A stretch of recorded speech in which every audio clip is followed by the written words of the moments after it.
কামাল ভাইয়ের বউ কামাল ভাইকে ডাক দিয়ে বললেন, শুনছো? কামাল ভাই বললেন, কি হয়েছে? উনি বললেন, আমাদের ইফতি যেমন হাঁটলে ঝুনঝুনির আওয়াজ ঝুমঝুম করে শব্দ করত, আমি সেই শব্দটা শুনতে পেলাম। দুজনেই 1 মিনিটের মতো চুপ করে রইলেন, কিন্তু আর কোনো শব্দ হলো না। কামাল ভাই বললেন, মেয়ের সুখে তুমি এখনো ভুলতে পারোনি, তাই তোমার কাছে এমনটা মনে হয়েছে। ওনার স্ত্রীও ভাবলেন, হয়তো ভুল শুনেছি। ঠিক 3-4 দিন পর ওনার স্ত্রীর সাথে এমনটা আবার হলো, কিন্তু ওই দিন স্বামীকে কিচ্ছু বললেন না। সাহস করে দরজা খুলতেও ভয় পাচ্ছিলেন, যদি কিছু দেখে ফেলেন তখন হয়তো গর্ভের সন্তানের ক্ষতি হতে পারে। এভাবে এই রাতে ওনার স্ত্রী ঝুনঝুনির শব্দটা শুনতে পায়।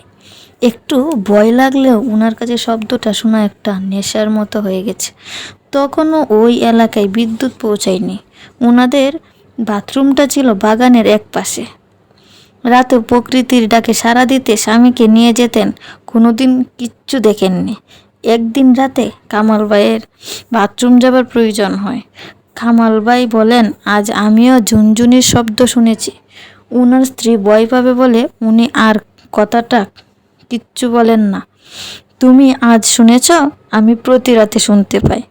একদিন কাজ বেশি থাকায় বাসায় আসতে রাত 8টার মতো বেজে যায়।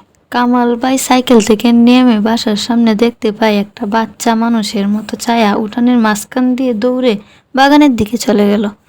তিনি কোনো মতে সাইকেল রেখে বাসায় ঢুকে যায়, স্ত্রীকে কিচ্ছু বলে না। একদিন রাতে খাবার সময় কামাল ভাইয়ের ছোট ভাই বলেন, সেও নাকি ঝুনঝুনির আওয়াজ শুনতে পায়। ওনারা ভয় পাবে বলে এই কথা পাত্তা দেয় না। কামাল ভাইদের বাগানের পাশে ছিল রব্বানী চাচাদের বাসা। একদিন চাচা কামাল ভাইকে কথায় কথায় বলেন, লোক কামাল, তুমি কি রাতে মোমবাতি নিয়ে টয়লেটে যাও? তোমার না টর্চ লাইট আছে, ওটা নিয়ে যাবে। মোমবাতি নিয়ে টয়লেটে যাওয়াটা ঠিক না। কামাল ভাই ভ্রু কুঁচকিয়ে বললেন, কই না তো, আমরা তো মোমবাতি ব্যবহার করি না, খুবই নয়তো লন্ঠন ব্যবহার করি, আর টয়লেটে গেলে তো টর্চ নিয়ে যাই। রব্বানী চাচা বলেন, তাহলে আমি রাতে কি দেখি? কে এমন মিটমিটে আলু নিয়ে যায় আবার আসে তোমাদের বাগানে? কামাল ভাই আগ্রহের সাথে জানতে চাই, একটু খুলে বলবেন কি চাচা? চাচা বললেন, আমি মাঝে মাঝে গভীর রাতে দেখি মোমের আলুর মতো একটা আলু পুকুর পাড়ে তোমার মেয়ের কবরে